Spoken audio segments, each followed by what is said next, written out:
Good evening, everyone, and welcome to the live stream Citywide PIP program. My name is Officer James Sabota. I'm assigned as the Citywide PIP coordinator. We have a very informative presentation tonight. You know, as the kids start school today and this week, this topic really reflects and is a great presentation on that topic. In addition, for our Spanish-speaking members, we are rolling out, this is the first meeting, and providing Spanish captions this evening. If you click on the provided stream text link on the flyer, you can see the English captions, and just scroll down on the down box to the Spanish menu and choose the Spanish language. In addition, with some really great news that we have, I would like to announce that with your membership, your dedication, and your involvement with the PIP program, it truly has been noticed on a national level. We have been contacted by the National Law Enforcement Museum, and we are going to be featured. The PIP program is going to be featured on a national panel with many, many other departments learning about your success. And of course, the success is truly all the stakeholders throughout the whole entire city of Houston that is involved and has a word into the program. And that's truly the success. Without further ado, I'd like to introduce our citywide chairperson, Joan Bouchard. Joan, you have the floor. Thank you. Welcome. We would like to thank all of the citywide and the divisional PIP members who have logged onto the network to watch this citywide meeting from your communities. As you all know, the nation's police departments have been at the focus of news recently. Here in Houston, we proudly can stand up and proclaim that we offer and have the Positive Interaction Program in place to promote a positive relationship with every member of the community. It is you and your community who can take credit for the PIP program's success. At these citywide PIP meetings, the goal is to provide the attending members information which you can take back to your communities. And please do so every time that we have one of these meetings. Before I ask Chaplain Vince Johnson to come up to do the invocation, I would like to make the following remark. To mark September 11th, Patriots Day, remember all of our fallen police officers, firemen, first responders, family and friends, and our fellow citizens. Please fly your flag, wear a flag pin, I have mine on today, and take part in any community event planned in your area on the 11th, which is this Friday. Observe this day in a way to preserve the memories of those who have died that day. At 11 a.m., stop for a moment of silence to remember this Patriots Day on the 11th. We must never forget. God bless this country that we live in, the United States of America. Chaplain.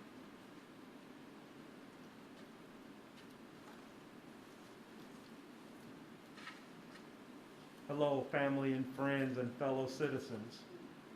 I first want to tell you that we miss your presence so much at these PIP meetings, and we look forward to the opportunity when we can come together again in person and in fellowship. Before I pray, I want to ask that you keep in your hearts and your minds our brothers and sisters and our neighbors in Louisiana who are recovering from Hurricane Laura. Let us keep them in our prayers. So at this time, I'm going to ask that you would pray with me. Dear kind and gracious Father, we thank you for this opportunity to gather together as families, as friends, and as co-workers. We thank you for the hedge of protection that you have put around the Houston Police Department And we ask that you just continue to bless the leadership of the Houston Police Department. We thank you for this partnership that we have with the citizens of Houston, and we thank you for their continued support. Again, Master, we ask that you just keep the city of Houston safe, and we ask that you just continue to bless the great state of Texas. Again, this is our prayer. In your Son's precious name we pray. Amen. Amen. Thank you.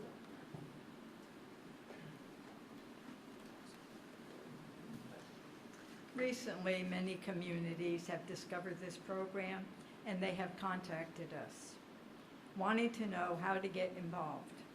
In addition, many police departments nationally have also contacted us, and they want to know about our success. They want to have a model similar to the program that we have in this city. I am also understanding that the community emergency response team is also on live stream with us today. They are listening in. Our success has been expressed by the following statement. We are a dedicated group of citizens and business owners working together with a dedicated chief and command staff, interacting together to reduce crime. We would like to thank all for your participation to gain the growth and recognition from other cities and police departments. Next, as an informative addition to the citywide PIP meetings, we have the department's Crime Analysis Division, and we have the citywide Crime Analysis Report. And this evening, Commander Jonathan Zera will provide us with that report.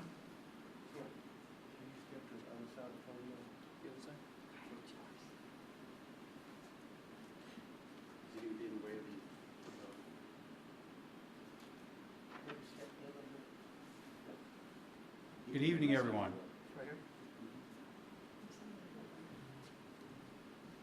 We're so glad that you could join us this evening. I'm going to be reviewing the crime statistics, but before we get started, I want to cover a few caveats. First, the numbers that you're going to be seeing are not the official crime statistics of the Houston Police Department. To see the official crime statistics, please visit the HPD webpage.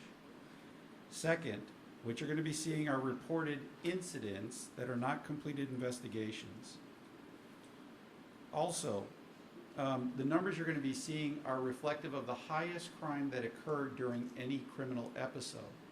And so the actual crime statistics can be much higher. This is what we call our key performance indicators. Think of it like the Dow Jones Industrial. It's an indication of the crimes, which give us an indication of what the trends in the city are. And lastly, all these are incident-based with the exception of murder. The numbers you're going to see for murder are the actual number of victims. And so let's get started. So here are the key performance indicators year to date. And this compares the crimes in these categories for the number of incidents that have occurred this year versus last year. And if you look at the percentage change column, if it's red, that would indicate we are doing worse than last year. And if it's indicated in green, that's an indication that we're doing better than last year. So let's dive into it a little bit. So here we're looking at crimes against person. And you can see that, otherwise called violent crime, crimes against person, that we are about 7.5% worse than last year. On crimes against property, we're almost 12% better than last year. And because there are so many more crimes against property, in essence, that means the overall crime trend is about 8.5% better than last year. So digging a little deeper into each grouping, we look at crimes against persons. We can see that robberies and sexual assaults are better than last year. Sexual assaults are about 31.5% better than last year. And we think part of this, that's a very significant decrease from last year. And we think part of that might be an underreporting. And so we want to remind people that if you've been a victim of a sexual assault, please attempt to reach out and contact us so that we can investigate that case and bring you some justice, peace, and comfort. Staying in the crimes against persons category, you can see that the main drivers in this category are aggravated assaults, which are up over 25%, and murder, which are up over 32%. Kidnapping and human trafficking are also up, but the number of incidents in those two categories is relatively low.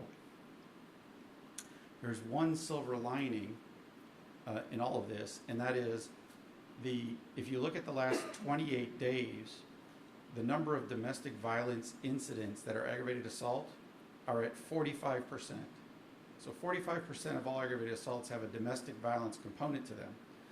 Well, last month that number was 46%. And in April that number was 50%. So we've been on a steady decline ever since April. And that's the only silver lining in those crime categories.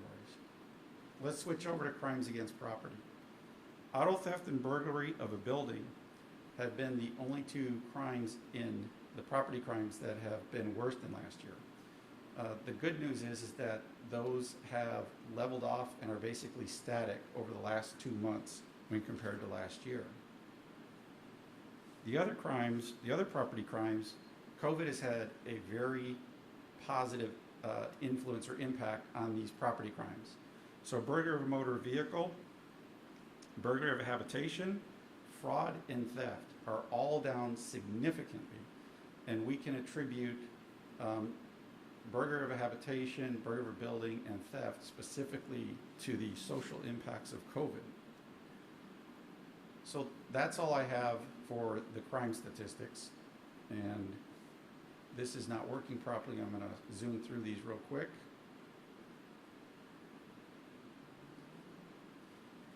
That's all I have for the crime statistics.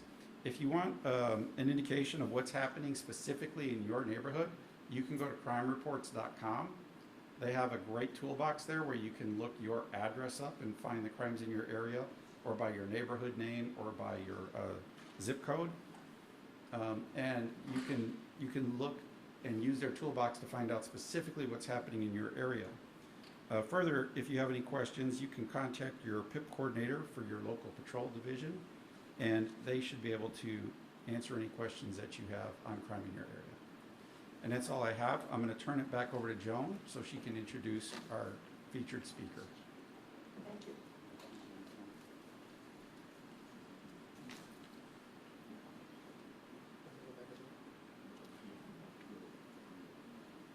I'll wait till you come over. For our featured presentation this evening, the program is going to be presented by Lieutenant John Colburn of HPD's Department Internet Crimes Against Children, the Children Unit, on the topic, quote, dangers of the internet, quote. This informative presentation will inform you how to protect your children from online predators as they lurk in your home through your electronic devices. Lieutenant Colburn, please.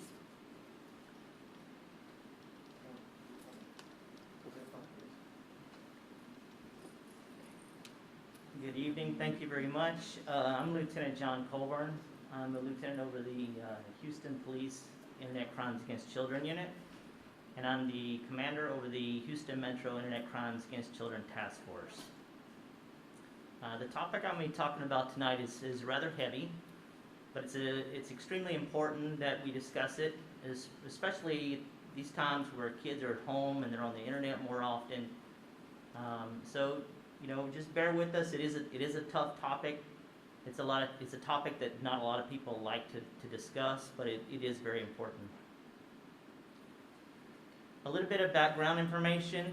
The Internet Crimes Against Children Task Force program was created to help federal, state, and local law enforcement agencies with their response to online exploitation of children. It's funded by the Department of Justice and the Office of Juvenile Justice and Delinquency Prevention, as well as the state of Texas. As far as the task force goes, there's 61 task forces in the nation, and it represents over 3,000 federal, state, and local law enforcement agencies. Texas is a special state. We have 3 task forces. If you'll look at the map there, the top region is the north region. The Dallas Police Department is in charge of that task force. The large blue area there is the south region, and that's controlled by the Texas Attorney General's office out of Austin. And then the pink area is the Houston Metro Police Department's responsibility. That's the Houston Metro ICAC Task Force. You may wonder why we have such a small area while everybody else has a whole lot. And the answer would be the population. Harris County, being the most populated county in Texas, is the reason why we have such a small area. This is a closer look at the area that we cover. We're responsible for 8 counties. That's Harris, Montgomery, Fort Bend, Galveston, Brazoria, Waller, Chambers, and Liberty. So if you reside in any of those counties, then we're your task force for that area. So applications are pretty much running our society these days. No one can get away from their phone. Nobody can put it down. And there's an app for everything. Some of the popular apps you see here, you might be surprised to know that these apps are breeding grounds for online predators. You see popular games, Fortnite, Minecraft, Roblox. Any application or any device that can connect to the internet has the potential to have online predators who are trying to have communication with your children. You guys might see Facebook on here, and if you have Facebook, you're officially old because children don't use Facebook these days. So I'm in the group with you, so don't worry. But Facebook is one of those that a lot of adults use, but children may have, but they really don't use it. Instagram, Snapchat, all of those are very popular. One of the ones that's not on here that if you do see on your kid's phone, or if you see your child go into the site often, would be Omegle. It's a Talk to Strangers app. And what happens with this is your children can go online, and they're directly linked with a complete stranger. And you can filter it for your region. So if I'm looking for someone in the Houston area, I can put in Houston, Texas, and it'll hook me up with a complete stranger. And there your child can talk to someone, they have no idea who this person is, and it's a very dangerous application. Also, Kik is on there, and a lot of people think Kik is gone. Kik was owned by, it was a Canadian company. It's sold out. It's now a United States company, and it is still very much alive. And a lot of people that use the Kik app are just trying to basically entice children on that site. So be aware that if you see Kik on your child's phone or device, it's a very dangerous app. And another thing, if you think your kid's just playing football and Madden, if they have the ability, like I said earlier, if your child can communicate online with anybody, friend or not, then they have the potential to be communicating with a predator. So online enticement is basically grooming behavior where they build trust in a relationship with your kid. It only takes a minute or a second to say hello. And children have a false sense, and I suppose parents do as well, they have a false sense of what the internet really is. They think that because a kid is sitting at home that they're safe. If you wouldn't let your child go to a park by themselves, why would you give them a device that they have access to the entire world? But that's what's happening. Lots of parents are babysitting their kids with the device. I give them a device and they can go and do what they want, and I can do what I want. But in the middle of the night, they may be talking to someone who's trying to gain their trust, relationship. The child may think that this person is their age. They're probably told by this person that, hey, I'm your age. And what happens next is they talk the child into sneaking out, and then they find out this is a 50, 60-year-old man. We just don't know. And you have to monitor the activity of your children when they're online. One of the issues we see especially during this time of COVID is the topic of sexting. Children are videoing themselves, they're taking photos of themselves, they're posting it online. And one of the things I want you to please stress to your children is that whenever you take a photo or a video and you send it to someone, you can never get that back. There are steps we can take to help, but in reality, once it goes to someone, you don't know who they've turned it over to, who they've passed it to, and it can go to thousands of people in a click. So the images never go away. It can lead to cyberbullying, which is another devastating topic that kids didn't have to face. You know, as an adult growing up, when I was a child, if you were bullied in school, you were bullied just at school. You could go home and you can get away from it. And nobody ever bothered you until you went back to school. Well, this day and time, it's a lot different. Cyberbullying is more of a common occurrence than anyone really knows about.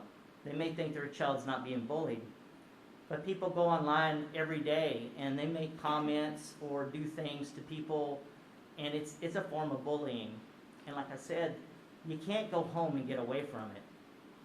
You go home and that person is still bullying you online, and all of your friends see it, and people start to join in. And before you know it, you're living a nightmare that you can't get away from. And that's the reality of what our children are facing when they fall into a situation of cyberbullying. So what do you do as a parent? Well, it's really important that you are able to establish rules with your kid. If they're going to have an online device, you have to have rules in place. Keeping your computers or your devices in a common area is a very good rule. You know, children are very smart, and children can do things that try and get around some of your ideas of keeping things in a common area. So you really need to develop a relationship with your child. You need to talk to your child, and you can never talk to them enough about the dangers of the internet. Just when you think enough is enough, they fall into a conversation with someone who's trying to prey on them. So one of the things you want to do is you want to look at the sites they visit. You want to talk to them about who their friends are, how long were they online. Children have this thought these days that the people that they friend on these applications and websites are their friends. One of the rules you should have is to see to it that your children do not have friends they can't meet in person. If they don't know this person and they can't go and visit this person in real life with you there, obviously, then that person should not be their friend online. It's that simple. If you can't verify identity, don't let them be friends. So set the rules, set the boundaries so that they respect those rules. And if you set the rules and you talk to your children and you build a relationship with your children, then you'll have a much more successful time in trying to find out who they're talking to and where they're going. Make sure you go through their friends list and ask them, do you know this person? Who is this person? Make them talk to you and make them tell you who that person is. And if someone's trying to talk to your child and they don't know who it is, then you need to let them know they need to block that person. Restrict pages that they can go to. I don't endorse any in particular, but there's a lot of applications and programs you can download for your devices and your phones. Many of them are free, and they'll track your child's online activity. They'll show you which websites they've gone to. They'll show you how long they've been online. They can show where they go, what time they're there, everything. Obviously, the paid ones give you more of a service, but if you have something, it's better than nothing. So just go to Google or any search engine you choose. Type in something to the effect of monitoring cell phones, and you'll come up with a ton of services. Many of them I said are free, and they're, you know, it just depends on the level of protection you think that you need. And then one of the things we also tell parents is to turn off the Wi-Fi at nighttime. One of the things you can do is flip the Wi-Fi switch. That way, if your child does sneak the phone to their room, you'll know that they're doing so in the middle of the night because they're using their cell data instead of their Wi-Fi. Or if they have a Wi-Fi only device that doesn't have cellular data, they can't use it without the Wi-Fi. So that's a really important tip that we tell parents they can do, and it helps just an extra layer of protection. Kids have a new language these days. One-to-one is talk one-on-one when no one else is around. You may recognize some of these. A lot of these are completely foreign to a lot of parents. P911 is parent alert. PAL is parents are listening. PAW, parents are watching. These are all codes these kids can use so that they can tell the person they're communicating with, hey, my parents are watching me right now. You got to make sure that let's keep this as vanilla as possible so that they don't catch me talking to you. Some other phrases are 99, meaning parents are gone. Mom over shoulder is MOS. Want to trade pictures, WTTO. And for your eyes only, FYEO. These are all, just like I said, very important. If you see CD9, parents are around, you should wonder why your child is talking that way to someone who's a friend of theirs. Because there should be no reason why they would need to hide their conversation from you unless it's something that you shouldn't see, which should immediately alert you. So what do you do if your child is a victim? First of all, in the Internet Crimes Against Children unit, we use evidence on your child's phone to build our cases. If we don't have that evidence, then we can't build the case. So preserving the electronic device and evidence is really important. If your child is receiving mean, threatening messages, do not delete them. If someone's sending nude photos to your child, do not delete them. We need to preserve that evidence. And if you delete that evidence, it really makes it difficult for us to make a case. You can take screenshots of the sites, the messages, the usernames, and save those. One of the things that parents aren't aware of that a lot of people don't realize is that you can use Google to find out if your child's image or name has been used out there. You can Google your child's name. Just type it in, just see what happens. You might be surprised to find their images out there. You want to obviously report any kind of content or usage to the website or internet. But most importantly, you need to call and make a police report. It's really, really important that you get the police involved right up front. You can block the sender, whoever's chatting with your child. You can ignore them altogether, but do not delete the evidence. Make sure that you keep it, and make sure that you make the police report. One of the things we don't want you to do is we don't want you to call and threaten the suspect to say, hey, I got you now. You're talking to my child. Because what's he going to do is he's going to delete all of his conversations. So basically anything you do out of anger could potentially jeopardize your child's investigation. The best thing to do is to stop, take a breath, and call the police. And that way we can get involved, we can walk you through the process, and we can help. We want you to look out for vault applications. Vault applications are specifically applications that are used by children to hide information. Messages, photos, that sort of thing are all hidden in vaults. An example of the vault application that is really common is the calculator app. If your child has 2 calculators on their phone, one of them is not a real calculator.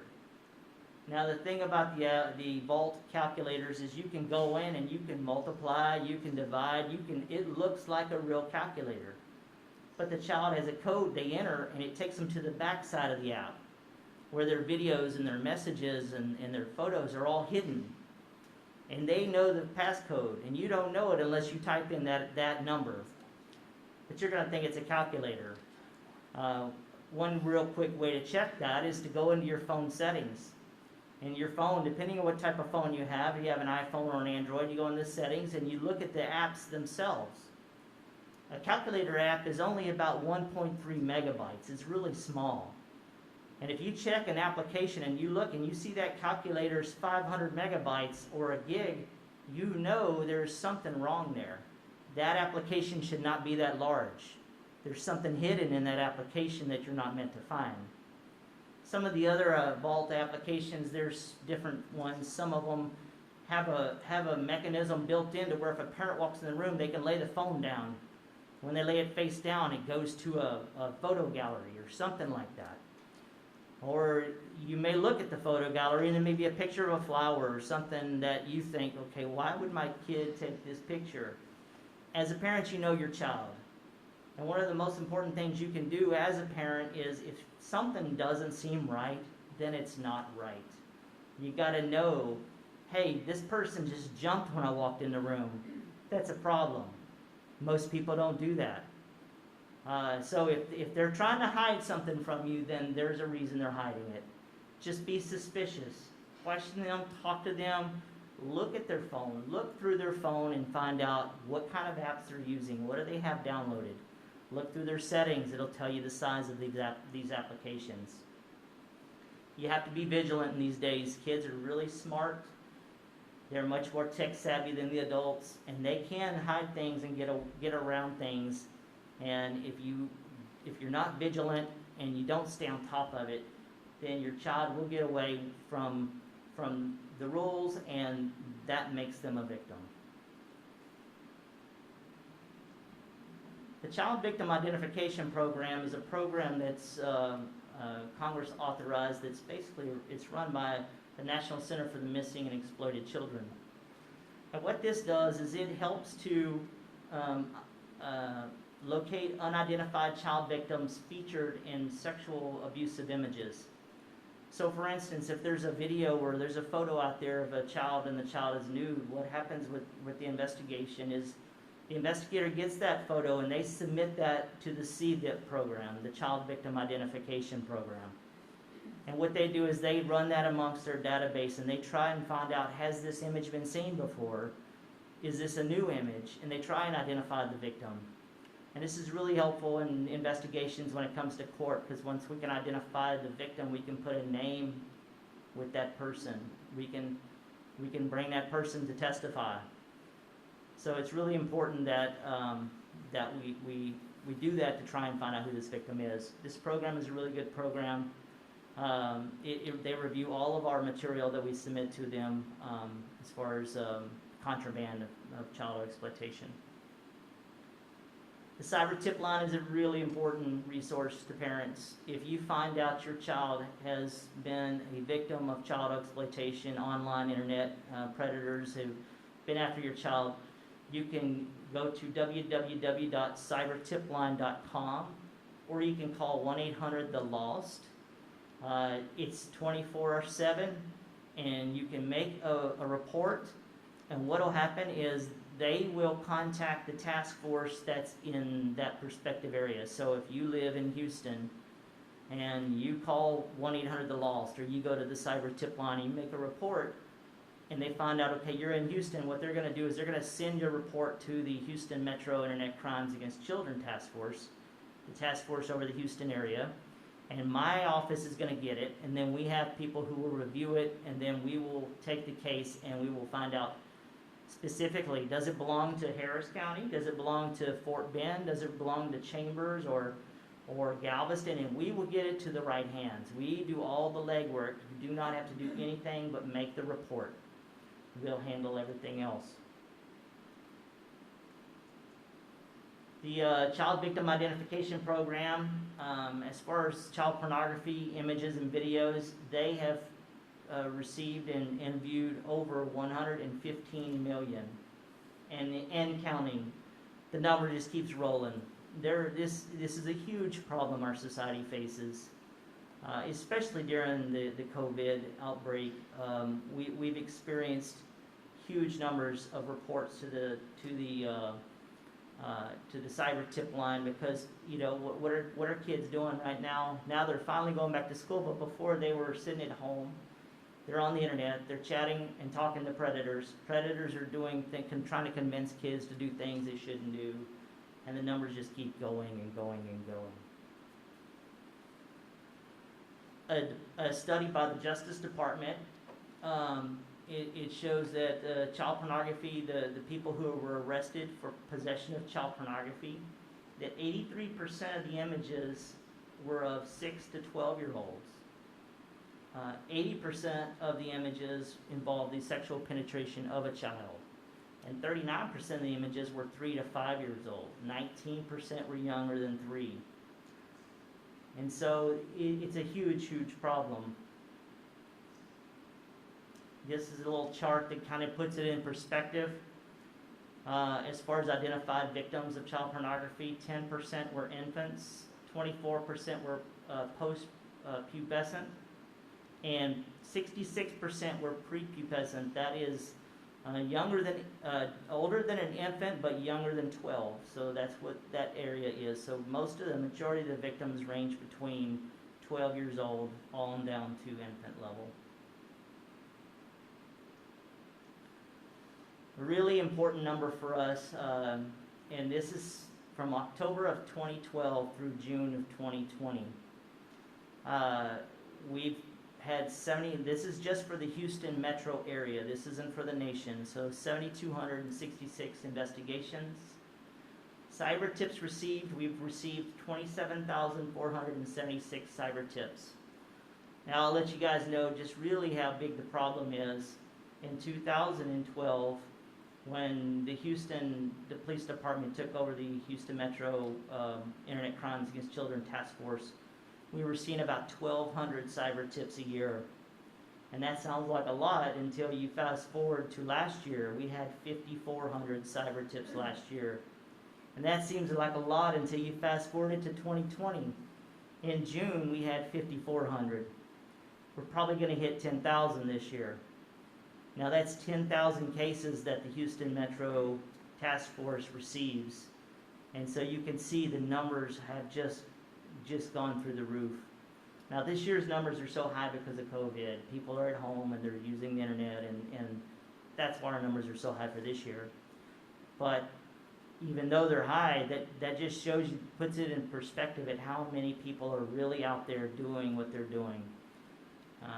5,400 in half a year, so you can see that's a huge, huge problem.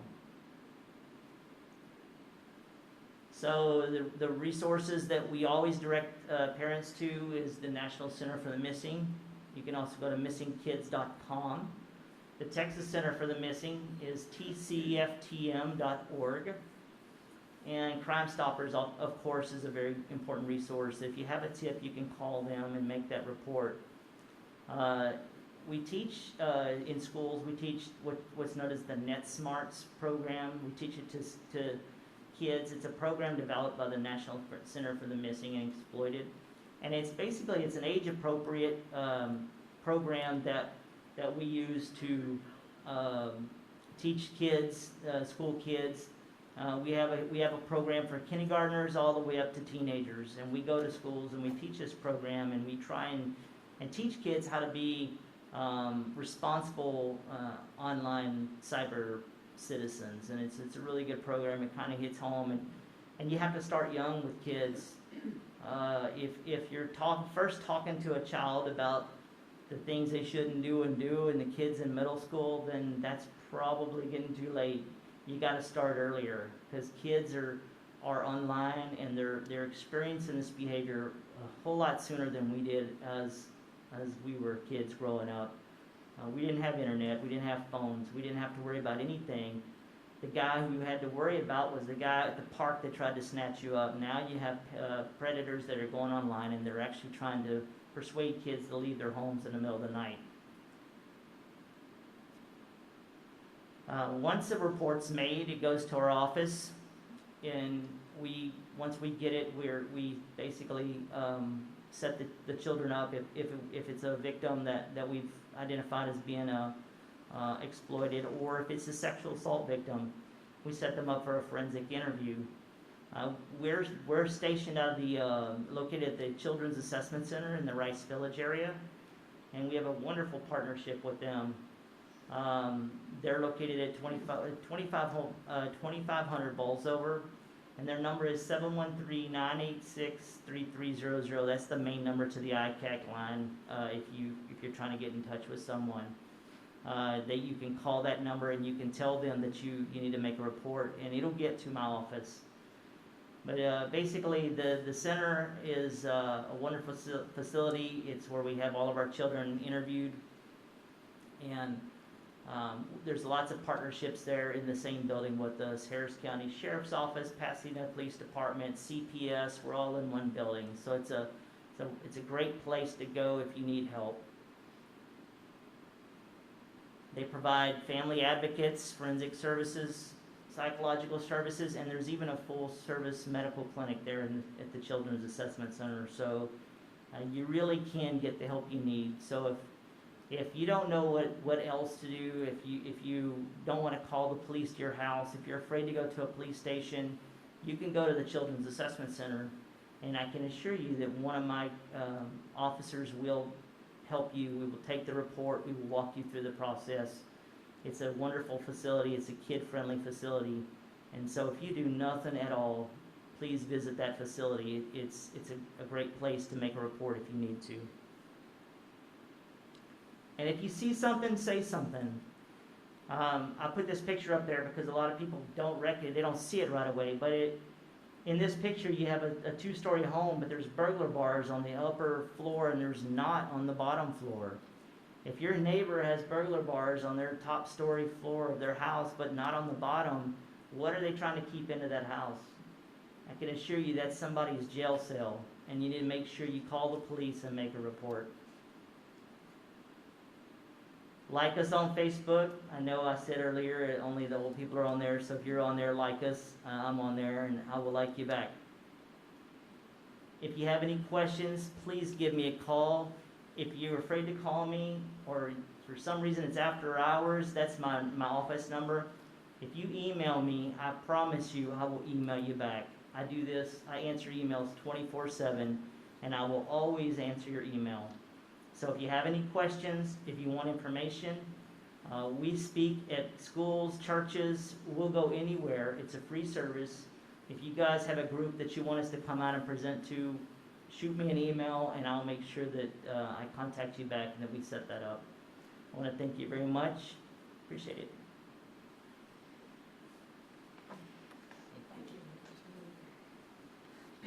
It's an excellent presentation. On behalf of the Citywide Board, divisional PIP officers, the entire command staff, we would like to say thank you to all the members who have become involved in their neighborhoods and the PIP program. And remember, it is crime prevention. That is our main goal. Also, the next meeting for Citywide will be Tuesday, November 10th. And if you have the time, you get involved. If you don't have the time, make the time. It's your neighborhood and your city. And thank you all very much for joining us this evening.